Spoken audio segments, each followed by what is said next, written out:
Assalamualaikum warahmatullahi wabarakatuh. Bismillahirrahmanirrahim. Alhamdulillahi rabbil alamin. Wassalatu wassalam ala sayyidil mursalin wa ala alihi wa sahbihi ajma'in. Rabbi shrah lana sudurana wa yassir lana umurana wahlul 'uqdatam min alsinatina yafqahu aqwalana. Thabbit aqdamana wa tamid taqsirana ya rabbana rabbal alamin. لا حول ولا قوة إلا بالله العلي العظيم. لا حول ولا قوة إلا بالله. لا حول ولا قوة إلا بالله العلي العظيم. أما بعد. اللهم صل وسلم وبارك على سيدنا محمد وعلى آل سيدنا محمد. أستغفر الله الذي لا إله إلا هو الرحمن الرحيم حي القيوم الذي لا يموت وأتوب إليه. اللهم اغفر لنا. Alhamdulillah, kita bersyukur kepada Allah Subhanahu wa taala kerana dapat sama-sama dalam tafsir surah Tabarak. Dan alhamdulillah kita sampai kepada ayat yang keempat, iaitu firman Allah Subhanahu wa taala, "Thumma rji'il basara karrataini yanqalib ilaikal basaru khasi'an wa huwa hasir." Jadi secara umum ni kita dah bincang sebelum ni bahawa Allah Subhanahu wa taala membahagikan manusia kepada tiga kumpulan. Pertama ialah as-sabiqun al-muqarrabun, ahli martabat ihsan, maknanya orang yang telah sampai kepada Allah Ta'ala. Dan yang kedua ialah ashabul yamin, maknanya orang yang sedang berjalan kepada Allah di dalam perjalanan kerohanian. Dan yang ketiga yang nak dibincangkan sekarang ialah orang yang masih belum memulakan perjalanan, iaitu orang yang dinyatakan oleh Allah Subhanahu wa taala di dalam ayat ni mempunyai dua sifat.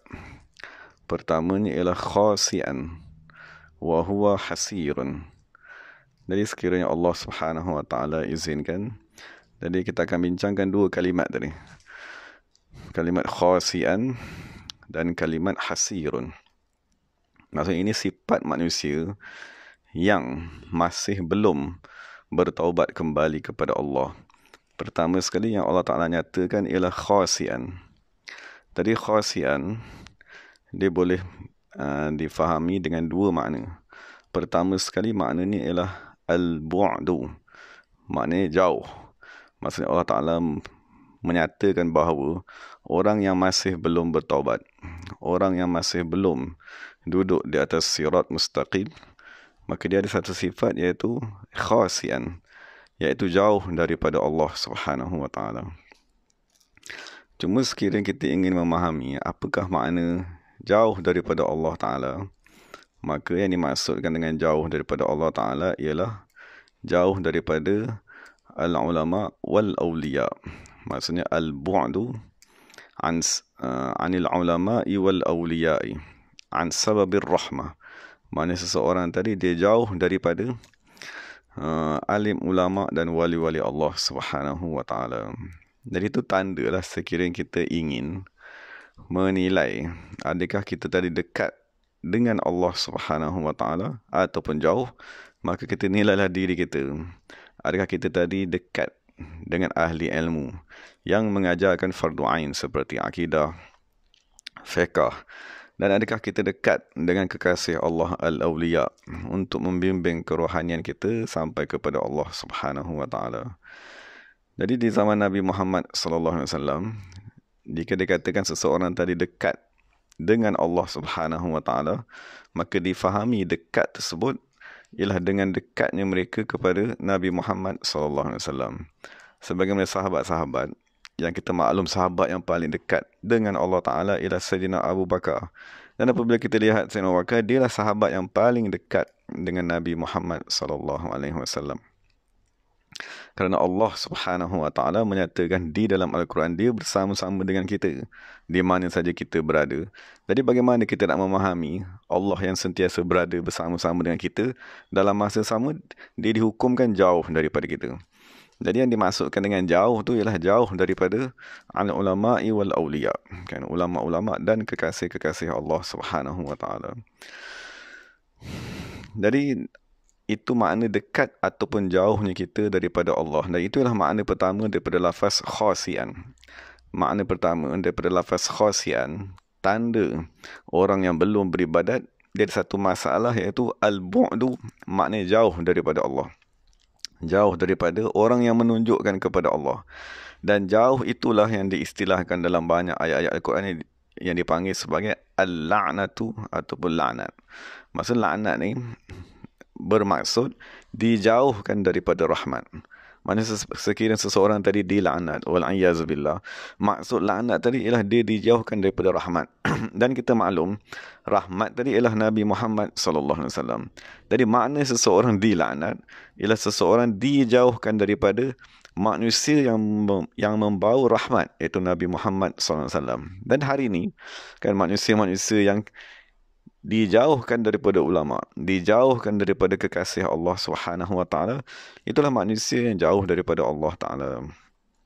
Jadi kita boleh buat penilaian kan diri kita, adakah kita tadi mencintai ulama-ulama sama ada yang di zaman dahulu, Imam Syafi'i, kan, Imam Abu Hasan Sy'ari, Imam Ghazali, dan adakah kita mencintai ulama yang ada sezaman dengan kita, dan adakah kita pergi belajar dengan mereka perkara-perkara yang berkaitan dengan agama kita. Sekiranya kita dekat dengan mereka, maka itulah tanda kita dekat dengan Allah Subhanahu wa taala. Jadi setelah kita mengetahui yang dimaksudkan dengan jauh daripada Allah ialah jauh daripada kekasihnya, maka ada beberapa hadis yang kita boleh baca dan beberapa ayat Quran untuk menerangkan makna tersebut. Antaranya Nabi SAW bersabda, "Inna akhwafa ma akhafu ala ummati al-a'immatul mudillun." Sesungguhnya perkara yang paling aku takut ke atas umatku ialah pemimpin-pemimpin ataupun orang-orang agama yang menzahirkan dirinya sebagai pemimpin, al-mudillun, yang menjauhkan manusia daripada Allah. Mudillun tu maknanya menyesatkan, dan menyesatkan tu maknanya memesongkan seseorang daripada dekat kepada ulama dan awliya tadi. Dan itulah yang paling ditakuti pada hari ini. Muncul kumpulan manusia yang mengatakan bahawa ajaran-ajaran fardu ain tadi tidak perlu. Maksudnya mazhab yang dibawa oleh Imam Syafi'i tidak perlu diamalkan. Bebas untuk kita berpegang dengan apa saja pemikiran sendiri. Dan akidah sifat 20 yang dibawa oleh ulama ahli sunnah wal jemaah dituduh sebagai akidah yang direka cipta, tidak berasal daripada Al-Quran. Dan ilmu tasawuf yang dihukumkan sebagai fardu ain yang ketiga, dihukumkan sebagai bid'ah ataupun tiada di dalam agama Islam. Jadi sesiapa sahaja yang menjauhkan umat Islam daripada sifat 20, menjauhkan umat Islam daripada mazhab Imam Syafi'i, menjauhkan umat Islam daripada tasawuf yang didatangkan oleh ulama-ulama radhiyallahu anhum, maka itulah sebenarnya Dajjal yang diistilahkan sebagai al-a'immatul mudillun. Imam-imam ataupun orang yang diikuti tetapi menyesatkan orang tersebut. Kerana dalam hadis yang lain Nabi berkata, Dajjal tidak takut melebihi daripada guru-guru ataupun orang-orang yang mengajarkan dan menyesat kepada manusia. Maksud Nabi berkata, Dajjal kita maklum ada sifat-sifatnya yang telah dinyatakan oleh Nabi Muhammad SAW. Tetapi yang lebih ditakuti oleh Nabi Muhammad daripada Dajjal itu sendiri ialah orang-orang yang mengajarkan agama, tetapi dalam masa yang sama dia menjauhkan manusia daripada ulama-ulama ahli sunnah wal jemaah, dan dia menjauhkan manusia daripada awliya, wali-wali Allah Subhanahu wa taala. Jadi itu yang perkara yang menyebabkan manusia jauh. Jadi kalau kita tanya hari ini, kenapakah manusia semakin jauh daripada Allah Ta'ala, semakin jauh daripada kitab-kitab ulama, semakin jauh daripada ulama itu sendiri, semakin jauh daripada kekasih Allah, wali Allah? Kerana adanya kumpulan manusia yang Nabi bagi tahu sebagai al-a'immatul mudillun, pemimpin-pemimpin, guru-guru agama, orang yang bercakap mengajar, tetapi Nabi menyatakan bahawa mereka ialah al-mudillun, orang yang menyesatkan, orang yang memesongkan manusia daripada dekat kepada Allah Subhanahu wa taala. Jadi itu pertama sekali yang menyesat, yang menjauhkan manusia ialah guru-guru yang menyesatkan. Lepas itu yang kedua ialah Allah Taala menyatakan dalam Al-Quran, wa yauma ya'addu adh-dhalimu 'ala yadayhi, sehingga akhir sekali Allah Taala berkata, Ya laitani lam attakhidh fulanan khalilan. Maksudnya salah satu lagi manusia yang Allah Ta'ala nyatakan, manusia yang menjauhkan kita daripada Allah Subhanahu Wa Ta'ala ialah kawan-kawan ataupun sahabat-sahabat. Kerana dinyatakan dalam Quran, dia kata, Ya laitani, kalaulah aku dahulu di dunia, lam attakhiz fulanan khalilan, aku tak menjadikan orang tersebut sebagai kawan baik aku. Apa yang dibuat oleh kawan baik tadi? Kawan baik yang merosakkan dia tadi, laqad adallani 'ani dzikri ba'da iz ja'ani.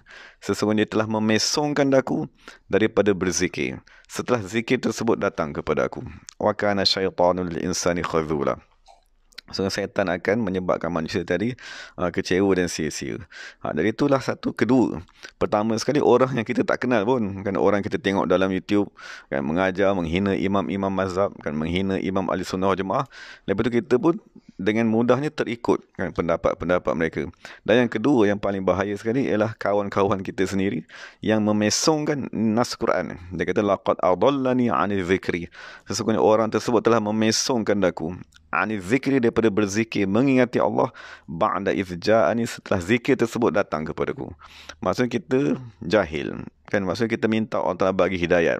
Kita baca ihdinas siratal mustaqim, maka Allah Subhanahu Wa Ta'ala pun memberi hidayat kepada kita untuk semayang, membaca Quran, dan hidayat tertinggi ialah Allah Ta'ala ilhamkan kepada kita untuk berzikir. Tapi tiba-tiba datang manusia mengatakan zikir ialah bid'ah. Zikir menyebut nama Allah tiada di dalam agama Islam. Berzikir dengan berjemaah, dengan bersuara yang kuat tiada di zaman Nabi. Berzikir dengan berdiri ialah bid'ah. Inilah manusia yang Nabi kata, yang Allah Subhanahu Wa Ta'ala menyatakan di dalam Al-Quran, manusia yang akan menyebabkan orang yang mengikutnya menyesal pada hari akhirat. Maka orang tadi berkata, kalaulah di dunia dulu aku tak ikut orang ni, kan, kerana dia telah memesongkan aku daripada berzikir. Dan itu perkara kedua yang menyebabkan seseorang jauh daripada Allah. Pertama yang Nabi kata, al-a'immatul mudillun. Maksudnya guru-guru yang menyesatkan. Kan, maksudnya pendakwah-pendakwah di atas pintu neraka Jahannam. Dan yang kedua yang akan memesongkan, menjauhkan seseorang daripada Allah ialah kawan-kawan rapat itu sendiri. Jadi dalam kita tadi melihat dan mengkaji, kan, dalam kita mempelajari agama itu sendiri, kan, supaya kita tadi boleh menyelamatkan diri kita daripada perkara yang menjauhkan kita daripada Allah Subhanahu Wa Ta'ala.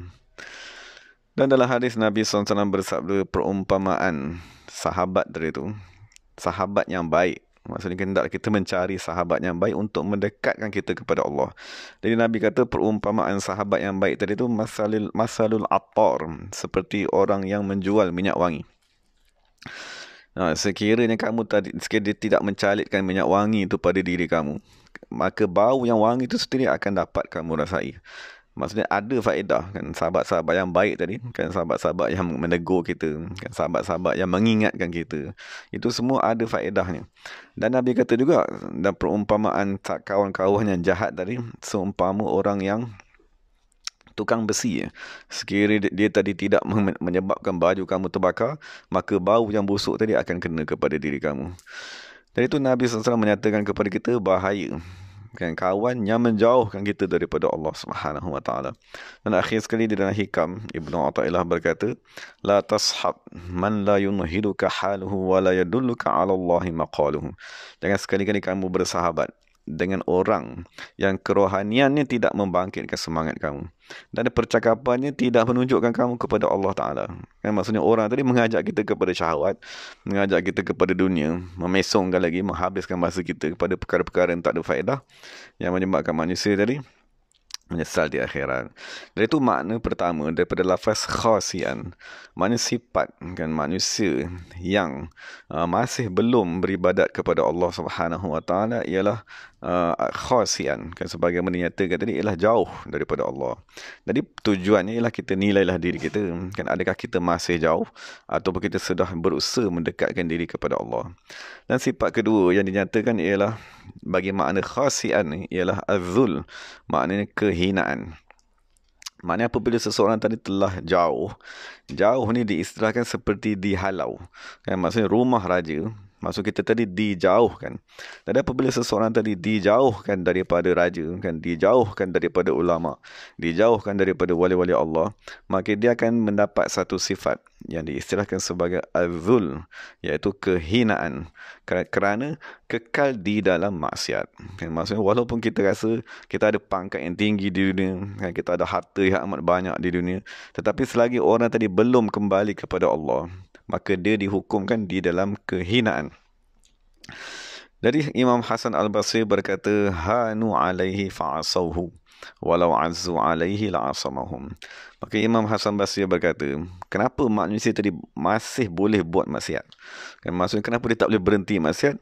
Kerana dia kata hanu alaihi, mereka ialah manusia yang hina di sisi Allah. Maksudnya Allah tak peduli ya, kamu nak buat maksiat ke, kamu nak langgar ke, kamu tak mau ingat kepada Tuhan ke, Allah tak peduli kan kepada mereka. Maka sebab itulah walau azzu alaihi, sekiranya mereka tadi ialah orang yang mulia di sisi Allah Ta'ala, la'asamahum, niscaya Allah Ta'ala akan memelihara mereka. Jadi sebab tu kita dapat tengok kenapa Nabi-Nabi dan Rasul mereka mempunyai sifat maksum, ismah tadi, dipelihara, kerana mereka mulia di sisi Allah. Jadi tanda kita tadi mulia di sisi Allah ataupun kita hina di sisi Allah ialah kita lihat kepada maksiat yang kita buat. Sekiranya kita suka buat maksiat dan tak berhenti-berhenti buat maksiat dan tak teringin pun nak bertaubat, kan, tak ingin pun nak istighfar, tak ingin pun nak berzikir, membaca Al-Quran, semayang sunat, maka itu tanda kita masih hina di sisi Allah. Tetapi sekiranya kita tadi melihat diri kita dipelihara. Dipelihara tu bukan maknanya tak buat langsung maksiat ni. Dipelihara tu maknanya bila kita buat maksiat, serta-merta kita istighfar, maka seperti tak ada buat maksiat pun. Buat lagi salah, Allah telah campakkan penyesalan, istighfar, astaghfirullahalazim. Jadi sekiranya kita dipelihara daripada maksiat ataupun dipelihara dengan cara bertaubat, maka itulah tanda seseorang tadi mulia di sisi Allah Subhanahu wa taala. Itu dinyatakan oleh Imam Hasan Basri radhiyallahu anhu. Dan Ibnul Jauzi berkata dalam kitab Saidul Khatir, ni saya terjemahkan dia. Dia kata, boleh jadi terdapat satu orang manusia yang semasa umurnya dah tua, maksudnya umurnya dah 50, 60, 70, tetapi kita lihat dia tadi dihina. Maksud kita lihat orang tidak merahmatinya, orang tidak belas kasihan kepadanya, orang tidak memuliakan langsung. Anak-anak sendiri pun tak peduli, kan, kawan-kawan sendiri pun dia tidak mengambil kisah. Jadi dinyatakan di sini, wala yadri anna zalika li ihmalihi haqqallahi ta'ala fi syababihi. Jadi kenapa seseorang tadi hina di saat dia tadi memerlukan kepada bantuan, kan, di saat dia tadi memerlukan kepada penghormatan anak-anak, di saat dia tadi memerlukan kepada kehormatan dia cucu, isteri dan seumpamanya. Jadi dinyatakan di sini ialah kerana orang tadi tidak memelihara hak Allah Subhanahu wa taala semasa dia muda. Jadi akhir sekali dia kata, famata ra'aita mu'aqaban fa'lam annahu lidhunub. Apabila kamu melihat manusia yang dihina, manusia yang diseksa, kan, manusia yang tidak dimuliakan, kan, di sisi manusia dan di sisi Allah Subhanahu wa taala, fa'lam annahu lidhunubin, ketahuilah bahawa perkara tersebut disebabkan oleh dosa-dosa mereka. Dan ini perkara kedua lah, maksudnya yang dimaksudkan dengan lafaz khasian, kan, farji'il basaru ilaikal basaru khasian tadi. Khasian tadi pertama ni ialah jauh, kan, daripada Allah Subhanahu wa taala, dan jauh daripada Allah tadi membawa kepada kehinaan, kan. Maksudnya semakin jauh semakin kita banyak buat maksiat, kan, semakin jauh semakin maksiat tadi kita tak endahkan, kan, semakin jauh semakin tak reti kita nak buat ibadat tadi. Sebab untuk nak buat ibadat tadi kita kena dekat kepada ulama, untuk belajar macam mana beribadat dengan hati, dengan batin dan zahir seumpamanya, kita kena dekat. Tapi semakin jauh seseorang, semakin tak ada ilmu, dan tiada ilmu tadi, semakin tak ada kebaikan yang kita buat, maka kita sebenarnya kekal di dalam maksiat. Jadi itu sifat yang kita kena fikir dan kita kena jauhkan. Maksudnya kehinaan disebabkan oleh maksiat dan jauh daripada kekasih Allah Subhanahu wa taala. Jadi itu dua makna yang dicarahkan oleh ulama tafsir pada lafaz khasian tadi. Dan lafaz terakhir yang kita nak bincangkan ialah wa huwa hasirun. Jadi lafaz hasir ni ada beberapa makna lah yang dinyatakan oleh ulama tafsir. Cuma untuk yang kita pakai pada diri kita, lafaz hasir tadi, maksudnya setelah orang tadi jauh daripada Allah, daripada kekasih Allah, dan setelah dia tadi hina dengan sebab maksiat tadi. Sebab kalau kita dekat, contoh kita di depan raja, kita tak buat maksiat kan? Ataupun kita di depan orang soleh, ataupun kita di depan ulama, kita takkan berani pun, kita malu kan? Nak buat sesuatu maksiat tadi. Dan tu faedah tadi dekat tadi. Tapi apabila kita jauh, maka maksiat tadi senang untuk kita lakukan. Dan apabila jauh, kesannya ialah melakukan maksiat dan hina. Dan yang paling takut sekali ialah lafaz yang terakhir ni, iaitu lafaz wa huwa hasirun. Jadi hasir ni bermakna penyesalan. Penyesalan yang amat sangat, yang berlaku di dunia sebelum di akhirat. Jadi sekarang ni penyesalan, dia akan berlaku di dunia sebelum seseorang tadi ditimpa dengan penyesalan yang sebenarnya di akhirat. Jadi penyesalan di dunia ni berlakunya bila? Jadi dinyatakanlah dalam oleh ulama-ulama radhiyallahu anhum. Sebagai contoh, Imam Al-Hasan Basri, dia berkata, ittaqillah ya bena Adam, wahai manusia, kita ni lah, wahai anak Adam, hendaklah kamu tadi bertakwa kepada Allah Subhanahu wa taala. La yajtami'u 'alaika khaslatan sakratul maut wa hasratul faut. Maksudnya kata, kalau kita kekal jauh daripada Allah dan kita kekal menghinakan diri kita dengan maksiat, maksud kita akan ditimpa dengan wahwa hasirun, penyesalan yang amat sangat. Jadi bilakah penyesalan yang akan berlaku? Dia kata apabila seseorang tadi apabila ingin nyawanya tercabut tadi. Maksudnya apabila seseorang tadi ingin mati, maksudnya ingin dicabut nyawanya, maksud malaikat ingin mencabut nyawanya, pada ketika itulah penyesalan akan menimpa orang tersebut. Dan masalah tadi dia kata, pertama kita ada masalah sakratul maut, itu kesakitan, kematian yang amat sangat tadi. Dalam keadaan kesakitan tadi, lepas tu kita ada satu lagi masalah kedua, menyesal sebab masa dah tamat. Jadi dinyatakan oleh dalam kitab Lataiful Ma'arif, dia kata masalah manusia ni yang dia berlengah tadi, yang dia tak mau beribadat, yang dia tak mau kembali kepada Allah Ta'ala, punca ni ialah ya'mulul hayat. Maksud dia masih merasakan masa depan ni panjang lagi. Kena aku ada umur 10 tahun lagi. Nanti tunggulah pencen baru nak beribadat. Tak apalah, sekarang ni sibuk dulu cari dunia. Jadi dia kata kat sini, yang menyebabkan manusia tadi, selagi mana dia merasakan umurnya panjang lagi, maka itulah yang akan menyebabkan dia takut nak meninggalkan syahwat, kan? Takut nak meninggalkan maksiat, takut nak meninggalkan kelazatan dunia. Dan syaitan akan ajarkan kepada tak apa, lambat lagi nak taubat. Tetapi dia kata dalam kitab ni, apabila manusia tadi tiba-tiba tersedar yang dia nak mati satu saat lagi, kan, apabila tayaqqanal maut, kan, apabila dia benar-benar yakin yang dia dah nak mati, kan, maka dah tak ada harapan kita nak hidup sejam, 2 jam, 3 jam, maka pada ketika itu baru dia tersedar daripada mabuk syahwat ni, kan. Maksudnya segala keseronokan ni baru dia sedar ini semua tak ada faedah, sekarang ni aku dah nak mati, dia kata. Jadi dia kata dalam kitab ni, fanadi mahina izin ala tafritihi nadamatan yakadu yaqtulu nafsahu. Maksudnya kata pada ketika nak mati tadi, seseorang tidak akan menyesal kerana dia membazirkan masa dan umurnya, penyesalan yang hampir-hampir dia nak bunuh dirinya. Dan dia tadi menuntut supaya dikembalikan semula di dunia untuk bertaubat, beramal soleh dan seumpamanya. Jadi itu keadaan penyesalan yang pertama yang akan menimpa manusia, ialah apabila seseorang tadi ingin mati. Jadi sekarang ni sekiranya kita masih dipanjangkan umur, kan, Allah Ta'ala beri kesihatan, maka hendaklah kita tadi keluarkan diri kita daripada dua sifat yang pertama tadi, yang disangka sebagai jauh daripada Allah Subhanahu Wa Ta'ala, dan kehinaan maksiat tadi, untuk mengelakkan penyesalan semasa seseorang tadi ingin dicabut nyawa. Lepas itu penyesalan yang kedua yang akan berlaku ialah semasa seseorang tadi berada di akhirat. Jadi penyesalan di akhirat ni kita boleh rujuk kepada beberapa hadis daripada Nabi SAW. Pertamanya ialah pada hari kiamat, kan, Nabi SAW bersabda, ini saya baca terjemahannya lah. Maksud sebahagian manusia dibawa ke hadapan syurga. Apabila mereka dekat dengan syurga tadi, dan mereka dah bau syurga yang amat wangi, dan memandang kepada istana-istana syurga, tiba-tiba ada suara menyeru. Dia kata, halau orang tersebut daripada syurga. Mereka tiada bahagian langsung daripada syurga tersebut. Maka mereka tadi dibawa jauh dengan penyesalan yang tidak dapat digambarkan. Jadi mereka yang dijauhkan daripada syurga tadi, Mereka berkata, Rabbana, law adkhaltana an-nar qabla an turiyana ma araitana kana ahwana alaina. Dia kata, wahai Allah Ta'ala, kalau kamu memperlihatkan kepada kami, kalau kamu masukkan kami ke dalam neraka terus, sebelum kamu lihatkan kami syurga dan nikmat syurga ni, lebih mudah kepada kami. Maksudnya macam mana cara Allah Ta'ala nak menimbulkan penyesalan? Ialah Allah Ta'ala tunjukkan syurga yang kamu tak dapat ni.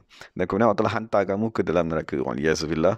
Dan kemudian Allah Ta'ala menjawab, Zalika aradtu bikum. Memang itu yang aku nak. Maksudnya Allah kata, memang itulah yang aku nak. Memang aku nak bagi kamu tadi merasa menyesal.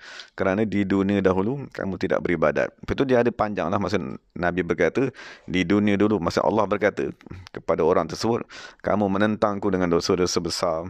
Dan kamu riak kepada manusia, berlakon di hadapan manusia, menzahirkan diri kamu manusia yang baik. Dan kamu takut manusia lebih daripada kamu takut kepada aku. Kamu muliakan manusia lebih daripada kamu memuliakan aku.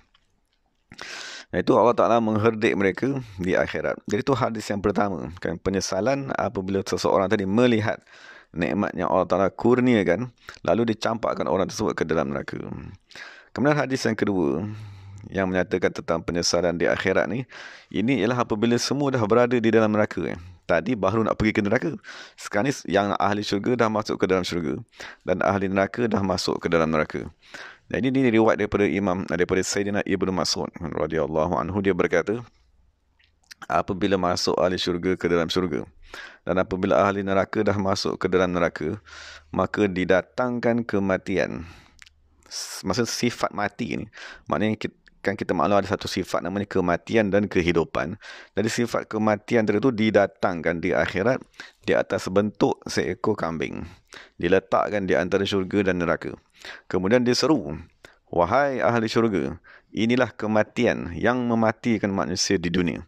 Maka tiada seorang pun daripada ahli syurga, daripada setinggi-tinggi syurga sampai serendah-rendah syurga, melainkan memandang kepada kematian tadi kerana takut. Sebab kita dah makhluk ni dah masuk syurga. Kan, sekiranya dah masuk dalam syurga, tiba-tiba mati pula. Jadi maksudnya nikmat tu tidak berkekalan. Jadi semua ahli syurga tadi takut, pandang kepada kematian yang dibawa ke hadapan mereka. Kemudian diseru pula kepada ahli neraka, wahai ahli neraka, inilah kematian yang mematikan manusia di dunia. Maka tiada seorang pun biar yang berada di dasar, di puncak neraka dan berada di dasar neraka, melainkan memandang kepada kematian yang didatangkan dalam bentuk kambing tadi. Kemudian ni melihat penyesalan ni adalah summa yuzbahu bainal jannati wan nar. Kemudian kambing tadi disembelih di antara syurga dan neraka tersebut. Maksudnya tak ada lagi dah kematian. Maka setelah disembelih kambing kematian tadi, maka diseru, ya ahlal jannati huwal khuludu abadal abidin. Maksudnya inilah berita gembira kepada ahli syurga. Maksudnya dinyatakan bahawa, wahai ahli syurga, nikmat yang sebenar ialah al-khulud, kekal di dalam syurga selama-lamanya. Kemudian dikata kepada ahli neraka, huwal khuludu abadal abidin. Wahai ahli neraka, kekallah kamu di dalam neraka selama-lamanya. Maka Ibnu dinyatakan dalam hadis ni, fayafrahu ahlul jannati farhatan. Maka ahli syurga amat gembira dengan satu bentuk kegembiraan, lau kana ahadun mayyitan min farahin lamatu. Sekiranya ada orang yang boleh mati dengan sebab terlampau gembira, nescaya ahli syurga itulah yang akan mati dengan sebab kegembiraan yang amat sangat.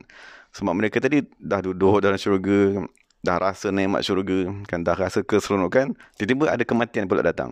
Kemudian Allah Ta'ala bagi tahu, ketahuilah kamu tidak akan mati lagi selama-lamanya. Jadi dinyatakan sekiranya ada manusia yang boleh mati kerana gembira, nescaya ahli syurga dah matilah. Tapi disebabkan tiada lagi dah mati, kan, kerana mati tadi dah disembelih. Dan apabila dilihat pada ahli neraka, kan, maka ahli neraka tadi menjerit. Kan, menjerit dengan satu jeritan. Dia kata kat sini, lau kana ahadun mayyitan min syahqatin lamatu fadzalika qauluhu ta'ala. Dan sekiranya ada manusia yang boleh mati kerana terlampau menyesal, kan, ialah itulah kematian ahli neraka pada ketika disembelih kematian di hadapan mereka. Dan itulah firman Allah Subhanahu wa taala, wa anzirhum yaumal hasrati idz qudiyal amru. Maksudnya Allah mengarahkan kepada Nabi Muhammad SAW, wahai Nabi Muhammad, berilah amaran kepada manusia yaumal hasrati, hari penyesalan yang amat sangat. Jadi bilakah hari penyesalan? Hari itulah hari apabila kematian disembelih di hadapan ahli syurga dan ahli neraka. Iz qudiyal amru, tak kala perkara tersebut telah diputuskan oleh Allah Subhanahu wa taala. Jadi itulah riwayat daripada Ibnu Mas'ud menyatakan penyesalan yang amat sangat di akhirat. Hadis diriwayatkan oleh Ibnu Abi Hatim radhiyallahu anhu. Dan sebagai penutupnya, siapakah manusia yang paling menyesal pada hari kiamat? Maksud kita dah maklum tadi, ahli neraka itu memang inilah manusia yang amat menyesal. Kan? Dan tapi dari kalangan semua manusia yang menyesal di dunia dan di akhirat ni, maka manusia yang paling menyesal dinyatakan oleh Imam Hatim Al-Asam radhiyallahu taala anhu, laisa fil qiyamati ashaddu hasratan min rajulin 'allama an-nas 'ilman fa'amilu bihi wa lam ya'mal huwa bih fafazu bisababihi wa halakahu. Jadi ini nasihat kepada kita semua lah, daripada imam kan, Luqman hazihil ummah, iaitu Hatim Al-Asam. Dia berkata, tiadalah pada hari kiamat manusia yang lebih dahsyat penyesalannya daripada mana-mana manusia yang mengajarkan kepada orang sesuatu ilmu.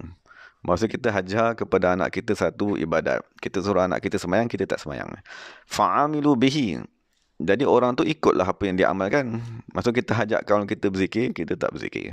Kita suruh isteri kita semayang, lepas tu kita tak semayang. Kita suruh anak kita baca Quran, kita tak baca Quran.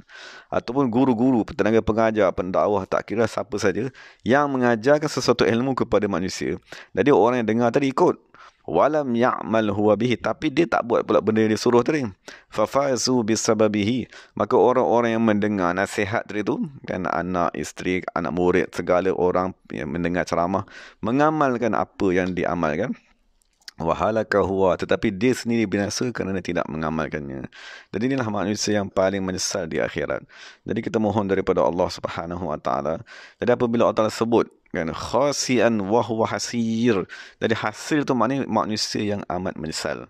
Jadi sebelum kita menyesal apabila nyawa nak tercabut, waliyazubillah, dan menyesal apabila kematian disembelih di antara ahli syurga dan ahli neraka, maka kita menyesallah sekarang, kan. Maksudnya kita mula daripada sekarang berhenti, kan, daripada segala maksiat, berhenti menjauhkan diri daripada Allah Taala, dan kita mulalah mendekatkan diri.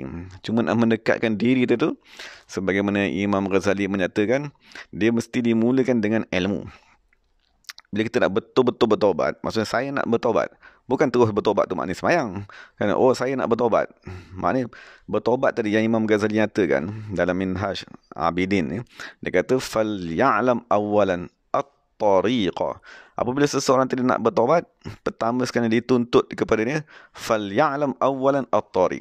Hendaklah dia tadi mempelajari. Pertama sekali ialah tarekat untuk berjalan kepada Allah Subhanahu wa taala. Wa illa fahuwa a'ma. Maksud sekali dia tak tahu perjalanan ibadat. Macam mana nak berzikir, macam mana nak bertaubat, macam mana nak semayang, macam mana nak khusyuk, maka dia orang tadi dihukumkan buta. Summa ya'malu bil ilmi. Kenapa bila dia dah belajar, Imam Ghazali kata hendaklah dia tadi beramal dengan ilmu tersebut.